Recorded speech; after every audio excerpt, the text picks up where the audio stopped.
Let's begin by telling you that the presidents of the Nigerian Labour Congress and Trade Union Congress have urged the federal government to also enthrone service-reflective tariff and stoppage of segregation of customers. Ajaero and Festus Osifo made this known on Wednesday while presenting a joint address at the May Day celebration in Abuja. In the 18-item demands presented by the Labour leaders, they said electricity privatization exercise in the country should be reviewed with the view to have a reversal. They added that they want the government to immediately roll out the CNG buses needed nationwide as agreed. NLC and TUC hereby advise NEC and power sector operators to reverse the last increase in electricity tariff within the next 1 week. Public service needs to review the contributory pension scheme.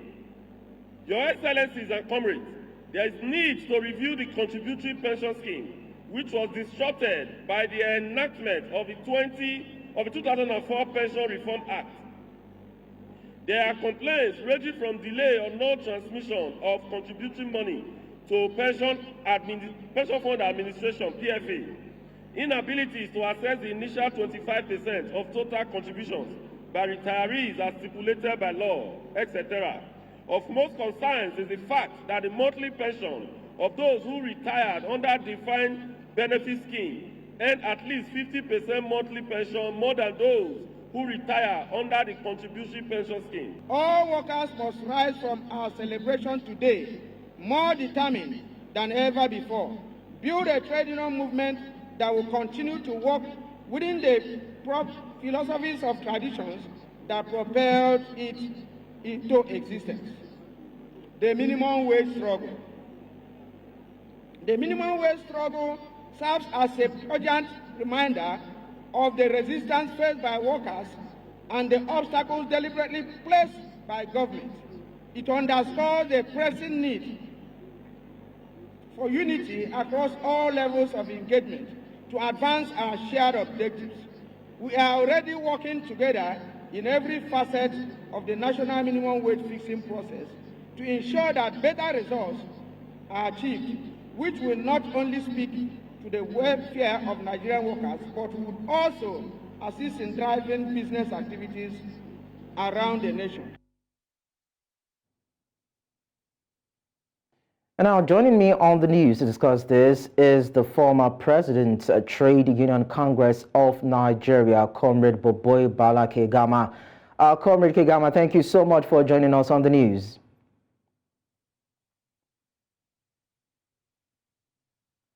Comrade Kegama, can you hear me? Yeah, I can hear you. Okay, so beautiful. So let's start this way. By the recent actions of government in the past few months, would you say that Nigerian workers have been valued, celebrated, and supported enough? Well, I wouldn't say that, not quite, because, certain policies or do I say fallout of certain policies of either the previous administration and this administration is rather biting hard on Nigerian workers. First, you talk of increase in pump price, increase in electricity tariff, and the inflationary rate, hyperinflation, I would say, the drop in the value of our naira, insecurity, and to worsen it, if you see the situation of the queues in our filling stations now, it's very worrisome. So we wouldn't say we are still in the woods. So we hope that government will quickly address the problem of current fuel scarcity, the devaluation of the naira, the electricity tariff hike, and improve on the security so that Nigerians who are very, very hungry now can contend with just being hungry and not being angry. Okay. By the time Nigerians become angry, it becomes a different story. Well, we hope. Before now, you could, as a worker, if your salary cannot take you home, you find a way of going to the farm and augment your little salary. Now, no worker can go to the farm because of insecurity. Okay. So a lot of constraints on the workers. Okay, well, Comrade Kegam, I'm actually glad that you mentioned a couple of situations that Nigerians and, of course, the workers are actually going through. You mentioned fuel scarcity, inflation, insecurity, poor electricity, and some other issues. And some were actually asking, could policies of government have been more humane and decisive in approach and implementation to avoid these harsh realities? Because basically, the indecisiveness of government and the policies that they've rolled out are the things that have actually resulted in the situations that Nigerians have had to deal with. So could there have been a better approach, or the path that the Nigerian government has taken over time is inevitable? Yeah, I think the better approach would have been a lot of consultation, a lot of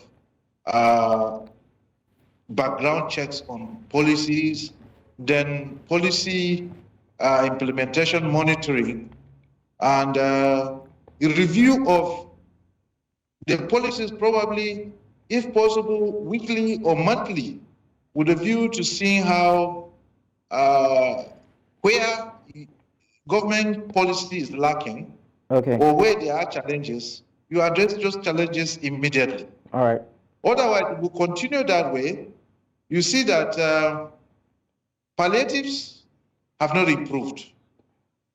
Government said they initially have withdrawn fuel subsidy. Indirectly, they are subsidizing fuel again. Yet, we're still having the problem of fuel scarcity.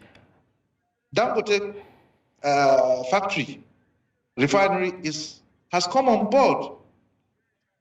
And we have crude that production is ongoing every day.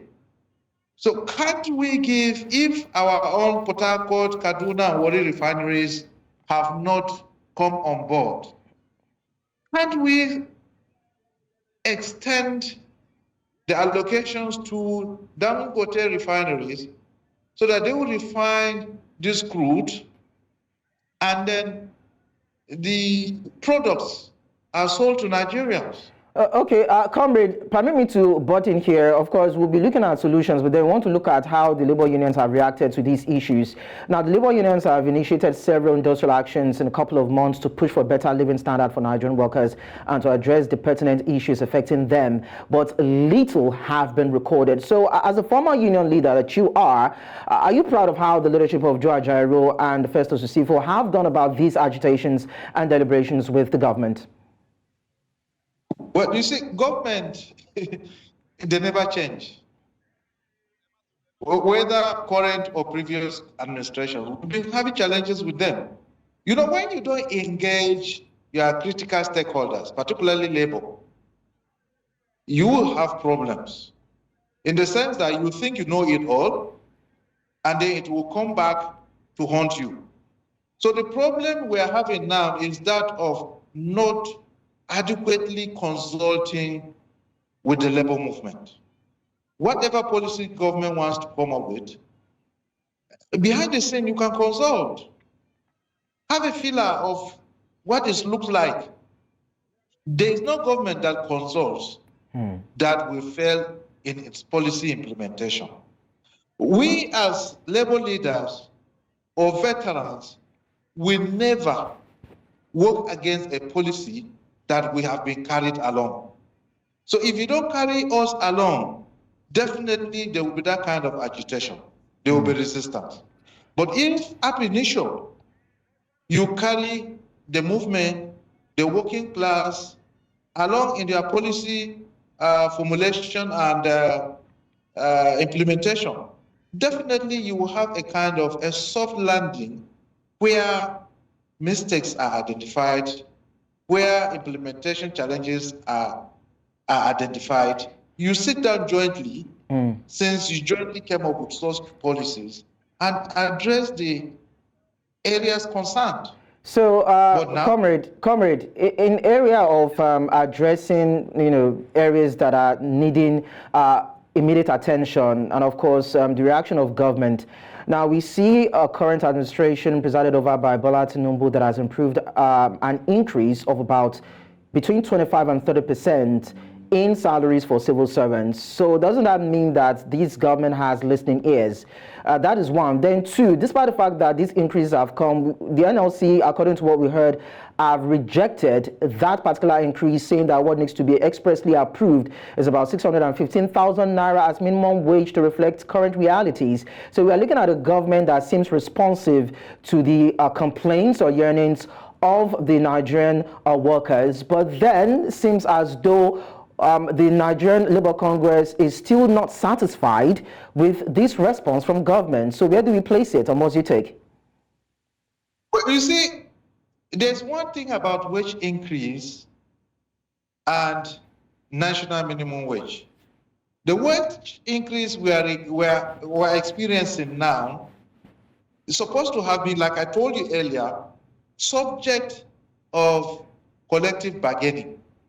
In 2011, we had an increase of about 53% in the public service, wage increase. Now it came up from nowhere. Normally, the Joint Public Service Negotiating Council, trade union side and the government side, will sit down and address, discuss, negotiate on this wage increase. But I'm not sure this increase is a product of collective bargaining. All the same, just like they did in the case of wage award before addressing the national minimum wage.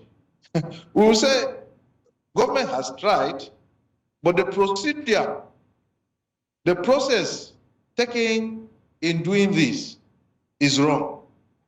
For instance, you've increased the salaries of pensioners who are on the pay-as-you-go system. Okay. But suddenly you've forgotten about the contributory pensioners. You've not increased theirs. You've increased those of pay-as-you-go, those on the old system. Those on the new system, you left them in the cooler. So basically, it is the lack of communication. In fact, it might even collapse the new pension scheme. So basically, Comrade Kegama, what you're saying is that it's the lack of communication between government and the labor union and the inability to reach an agreement. That is why we are seeing this friction and this back and forth. Well, we hope that something will be done in earnest to alleviate the plight of the workers. But then we must say, Comrade Boboy Balake Gama, former President, Trade Union Congress of Nigeria, we appreciate your contribution on the news. Thank you so much. Thank you, my brother. I appreciate you. Thank you too. Let's move on. Now, Nigerian workers celebrate May Day under the shadow of a week-long fuel scarcity crisis, and the shortage has disrupted daily activities, sparking price hikes and fueling black market patronage, leading to long queues at gas stations. News Central's Ajaero Dushoga tells us more in this report. You have the soldiers that come, they buy petrol, they put it in jerry cans, they sell it right in front of these people. It's ridiculous. A viral video circulating online shows a fuel scarcity crisis in Lagos from 30 years ago. The scene, eerily similar to today. Nigerians wait patiently in fuel lines, the only difference being the significantly higher price per litre. Motorists express frustration, especially with reports of stations outside Lagos selling fuel for as much as 1,000 naira per litre. This May Day falls amidst a heat wave, an unreliable electricity supply, rising inflation, and now fuel scarcity. A perfect storm for a dampened holiday spirit. This is a situation whereby there is nothing we can do. Are you getting that? We need fuel. We're supposed to be at home, be relaxing. But simply because we did not get it on time. That's the reason why you can see that we came here to come and queue. They should have ended this like many years ago, drop down the price. I mean, we're producing, what's it called? We're producing here. Why are we not having access to it? We have crude oil. What's our problem? Government is trying their best, but we can still do a lot better in terms of putting our refinery in good position.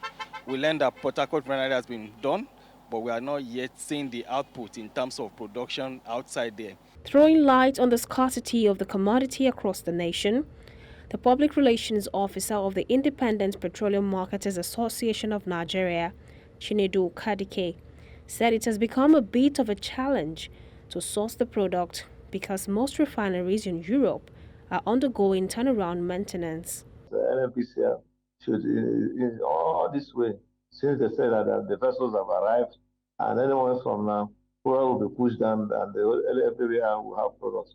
So we are ready. Our trucks are there to load, and once loading starts, you will see that we will swing into actions. Products will be everywhere.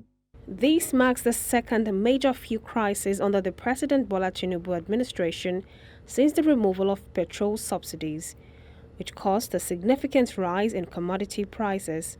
Nigerians hope for a swift resolution to the crisis and a return to normalcy. In Lagos, for News Central, Adeshewa Odushoga.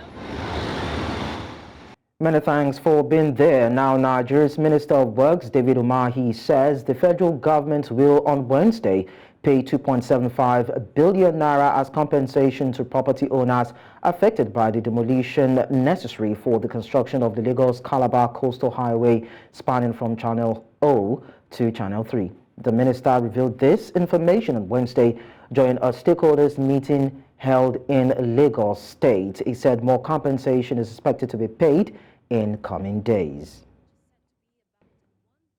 And away from that, dozens of Kogi youths have staged a May Day solidarity walk for Nigerian children in Abuja today, calling out the Economic and Financial Crimes Commission's handling of a corruption case against former Kogi State Governor Yahaya Bello.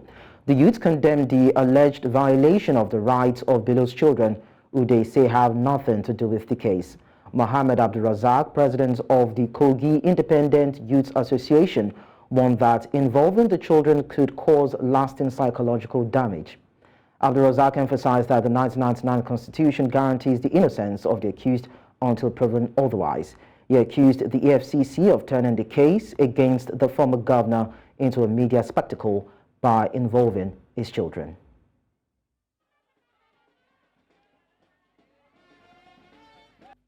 All these concerns will be presented to the National Human Rights Commission any moment from now for appropriate intervention, especially to protect the rights of the innocent children. To protect the rights of the innocent children who have been dragged into this political war by the EFCC. Let it be on record that we do not support corruption in any manner. What we are against is for due process to be followed. Of course, when you begin to drag innocent children into the fray, it is highly unacceptable. This can damage them psychologically for life. Children don't play politics. Children can be punished for the sins of their parents. And even sins of their parents, and even such has been proven. Nobody deserves to be punished for a crime they know nothing about, not to talk of innocent children. We are in no way advocating against the trial of the former governor of Kogi State. And if he is found guilty, he should face the appropriate sanction and punishment that go with it. But the anti-corruption agency, which is the EFCC, but as a matter of obedience, go low. Follow the procedures, because the disobedience to our constitution and extant laws is a recipe for anarchy, which is antithetical to our constitutional democracy. We condemn in entirety the involvement of those innocent children in whatever EFCC and the powers that be have against their parents. They should have never have been part of any witch hunt by the Commission. Their actions against these children are in total violation of the Child Rights Act of 2003. To other matters now, Nigeria's Ministry of Information has expressed worry over the lack of adequate funding to carry out expected obligations. This was as the minister received members of the House of Representatives Committee on Information during their oversight visit where he expressed worry over inadequate budgetary allocation to the ministry despite the enormous obligations expected of them. Amadin Oyi reports. It was an oversight visit by members of the House of Representatives Committee on Information. After a presentation by the Permanent Secretary of the Ministry detailing the performance of the 2023-2024 budget, some of the committee members sought clarification on several issues. Personnel cost has moved from 4.1 billion in 2023 to 4.7. Can you give us an idea of the size of the nominal role as a justification of this 4.7 billion for personnel cost? What I want to find out, you generated 59.7 million for 2023. You actually have any target of the Ajaero for that year? Having looked at this, your envelope for the ministry, I think it is nothing to write about. It's too small, and I just want to be with the chairman along with the Senate counterpart that the journey starts now. Something has to be done with these mega projects. Even your agencies, check the radio corporations, check the NTA, nobody will listen to them, and be honest with you. Why? Because of the lack of enough funding to make them competitive with the other means. The minister commended the committee for their support to the ministry, but however expressed that the funds allocated to the ministry for 2024 remain inadequate to fulfill their obligations. For us, at Ministry of Information and National Orientation, we were not really very happy with the kind of budget that we have, because we thought that for a country that has a budget of over 28 trillion naira, the allocation being made to the Ministry of Information and National Orientation is, to say the least, very meager. He called for more support from the committee, especially in helping approve more funding for the ministry. In Abuja for News Central, I am Amadin Uyi. We now tell you that malnutrition in childhood and pregnancy has many adverse consequences for child survival and long-term well-being. It also has far-reaching consequences for human capital, economic productivity, and national development. Nutritionists say these consequences of malnutrition should be a significant concern for policymakers in Nigeria, which has the highest number of children under 5 years with chronic malnutrition in sub-Saharan Africa. This is according to the Demographic, Health and National Population Commission. Dr. Collins Akano, chairman of the Nutrition Society of Nigeria, Lagos State Chapter, while speaking at the inaugural Nutrition Summit in Lagos, said an estimated 2 million children in Nigeria suffer from severe acute malnutrition, but only 2 out of every 10 child affected is currently reached with treatment. Malnutrition is a very serious problem, public health concern in Nigeria. From the statistics we have, we have about 37% of Nigerian children who are malnourished. And there's something we call the triple burden of malnutrition, which is undernutrition, overnutrition, and the hidden hunger. Nutrition plays a very vital role in the productivity of the economy. So starting from families at the local level and also at the national level in terms of productivity. Why did I say that? For let's start from children. Children that are breastfed, that are fed with healthier, locally homemade food, they tend to meet up their developmental milestones even better.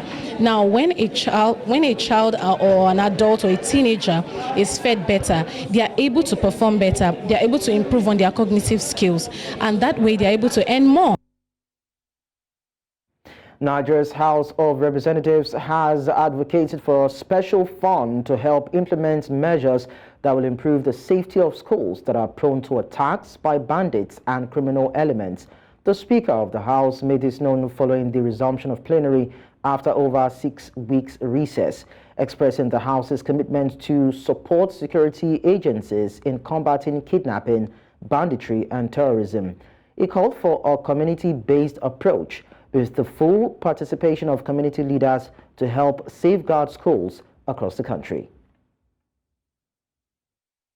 We must not allow the ambitions of our children to be thwarted by fear.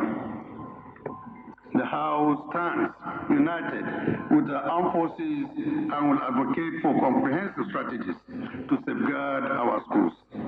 This involves not only physical security measures such as fencing, security personnel, and surveillance technologies, but also community-based strategies that involve local leaders in our security framework.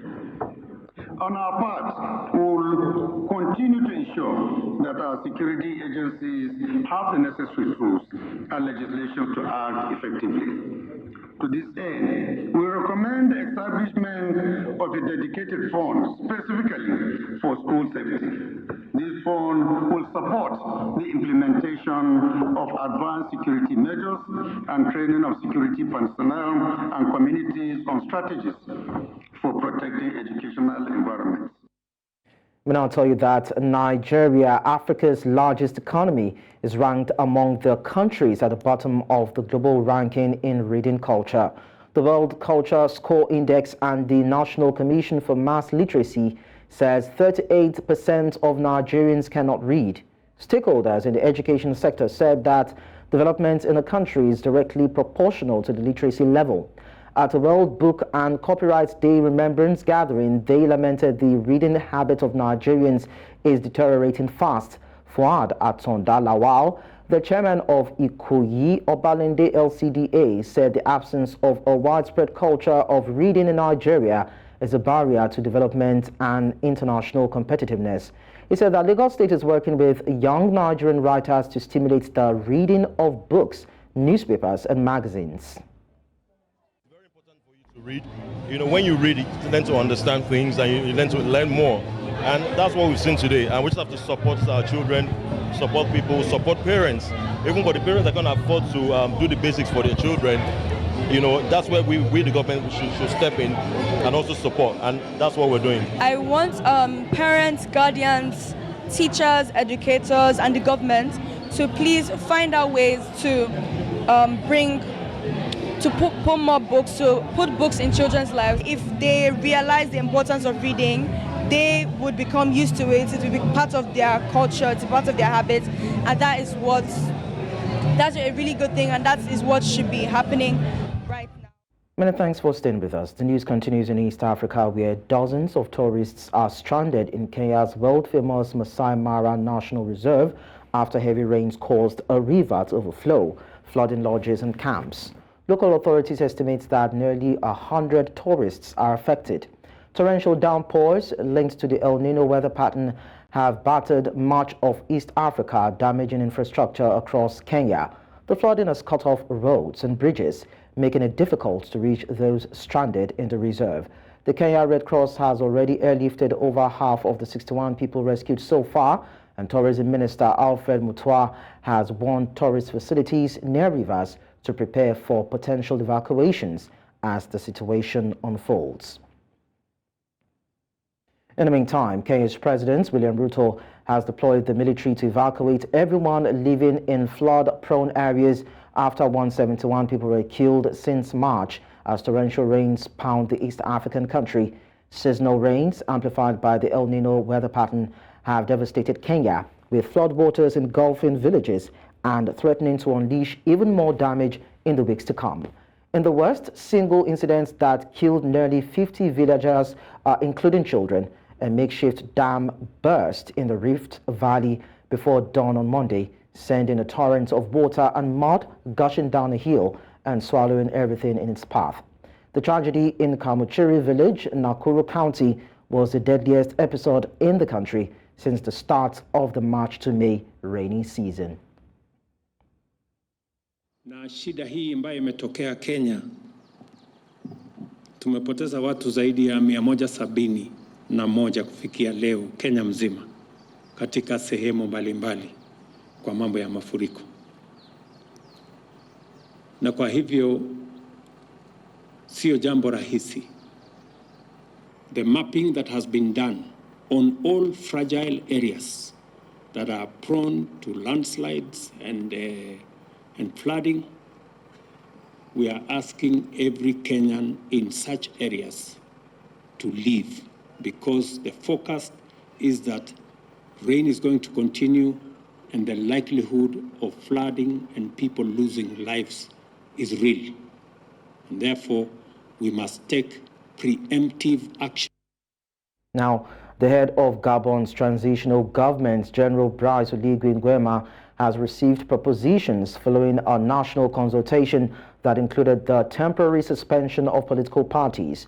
Oligui, who took power in a coup 8 months ago, received almost 1,000 propositions following the massive national consultation aimed at preparing a return to civilian government. Some 680 people chosen by Oligui to represent political parties, civil society organizations, unions, religious orders, and minority groups spent a month meeting in the capital, Libreville, as part of the National Inclusive Dialogue. At the closing ceremony at the Presidential Palace, they delivered their findings to the general, who was proclaimed head of state by the army on August 30, 2023, after overthrowing the then president, Ali Bongo Ondimba. Moving on now, a United Nations-backed court has issued an arrest warrant for Central African Republic's former president, Francois Bozize, over possible crimes against humanity committed by the nation's military between 2009 and 2013. According to the Special Criminal Court, a hybrid jurisdiction located in the capital Bangui with Central African and foreign magistrates, the alleged crimes include murder, enforced disappearance, torture, rape, and other inhumane acts. Bozize, 77 years, seized power in Central Africa in 2003 in a coup before being overthrown 10 years later. He now heads the country's main rebellion and has been in exile in Guinea-Bissau since March 2023. The court has called on Guinea-Bissau's cooperation to arrest and hand over Bozize. In the meantime, UN peacekeepers have ceased operations in DR Congo's restive South Kivu province after more than 20 years, in line with previously announced plans. The mission, which had begun to wind down in January, will now limit operations to the provinces of North Kivu and Ituri. At the government's request, the UN passed a resolution in December 2023 to withdraw its peacekeepers from South Kivu by the start of May. Some uniformed personnel will remain to provide security for UN staff and facilities, but they would leave by June 30, leaving a residual team of civilians in place. The first UN peacekeepers were deployed in the Democratic Republic of Congo in 2003, and to date, more than 100,000 Blue Helmet troops have served in violence-racked South Kivu. From other continents, we'll tell you that the United Kingdom's Prime Minister Rishi Sunak and leader of the opposition Keir Starmer squared off in a heated exchange in an electrifying atmosphere in the House of Commons during the weekly Prime Minister's questions on Wednesday. This comes a day before UK residents vote in local elections that are likely to increase pressure on the beleaguered Sunak. The polls are the last major electoral test before a general election that Sunak's party, that has been in power since 2010, seems destined to lose to the Labour opposition.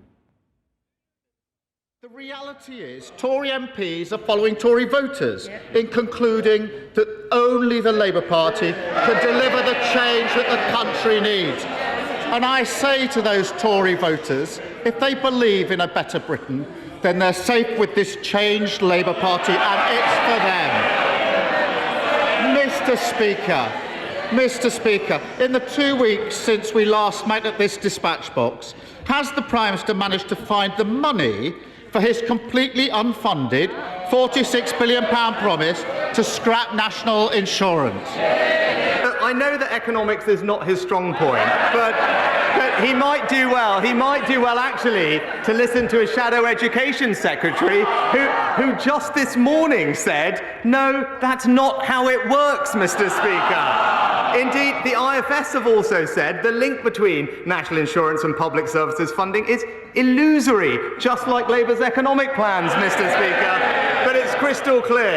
There's one party that's going to deliver tax cuts for working Britain, and it's the Conservative Party. Quite an interesting debate.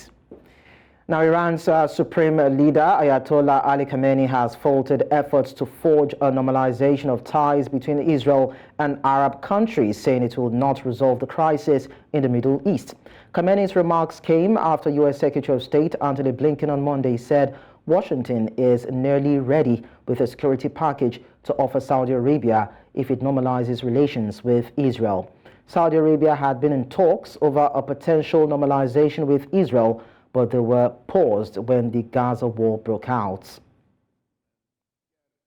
20 سال دیگه 30 سال دیگه هم تلاش کنن که این رژیم رو سر پا نگه دارن که انشالله نمیتوانن این کار رو بکنن مشکل حل نخواهد شد. مشکل اون وقتی حل میشه که فلسطین برگرده به صاحبان خودش، یعنی مردم فلسطینی. بعضی خیال میکنن برن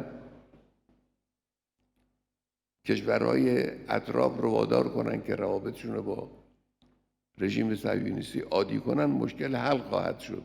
نه، اشتباه میکنن. فلسطین متعلق به مردم فلسطین است که در بین اونها مسلمان هست، مسیحی هست، یهودی هم هست. فلسطین مال اوناست. فلسطین رو برگردونن به اونها رژیم خودشون رو، نظام خودشون رو تشکیل بدن، بعد اون نظام تصمیم بگیره که با صهیونیست‌ها چجوری معامله کنه.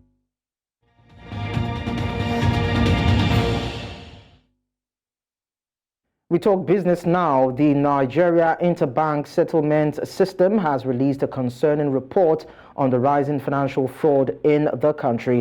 Although the number of fraud cases decreased slightly, the losses incurred by financial institutions have significantly increased. Let's explore the report's findings, even as it include the most affected states, targeted channels, and ways individuals can protect themselves. Procedural checks, security firewalls, KYCs, OTPs, and transaction limits have been implemented in banks' virtual systems to prevent fraud. Kikelomo Shodeko, a risk consultant, shared her thoughts on addressing the issue of bypassing these preventive measures to defraud individuals. Has been via mobile, right? So now we don't need the ATMs to be fraudulent anymore. Okay. Just by transferring money from your account, from your phone is possible, right? So to do that, I think one of the things is to make sure that there are checks. There are 2, 3, 4 checks when it comes to social engineering. So when all that information that we've given to the bank should be able to request something out of the ordinary before people's monies are being moved from their mobile account, for example, right? So if a person loses their phone, that doesn't mean they lose all their money, right? That's one. The other thing is the interbank systems gave us the different prevention methods already, and I really urge us to look at that report. It's very, very enlightening. So one of the things that will require the bank to do is make sure that they put in checks for the customers. Let there be an extra firewall for the customer to be able to say, no, I did not request this. Yes, I requested it. Or when there has already been a fraudulent activity, a customer should be able to say, yes, this wasn't me. It wasn't me. It was someone, my phone was stolen and this was what happened, and so on and so forth. So if that can happen, for me, I am very customer-centric, clientele-centric, and if they can do that just for the client, that would be great for banking for the clients in general.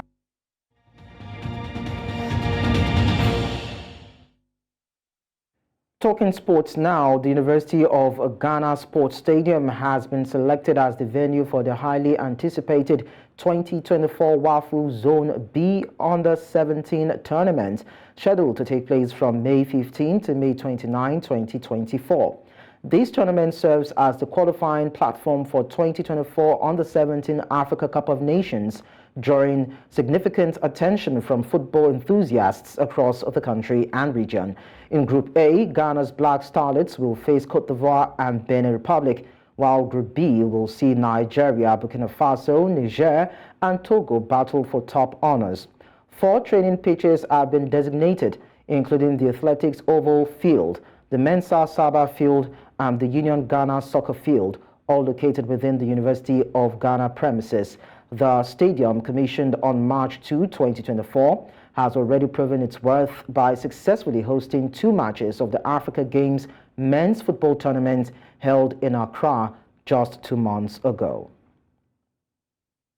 From that, Zambia's women's national football team could face disqualification from the upcoming Paris Olympic Games amid serious allegations of corruption against the Football Association of Zambia's president, Andrew Kamanga.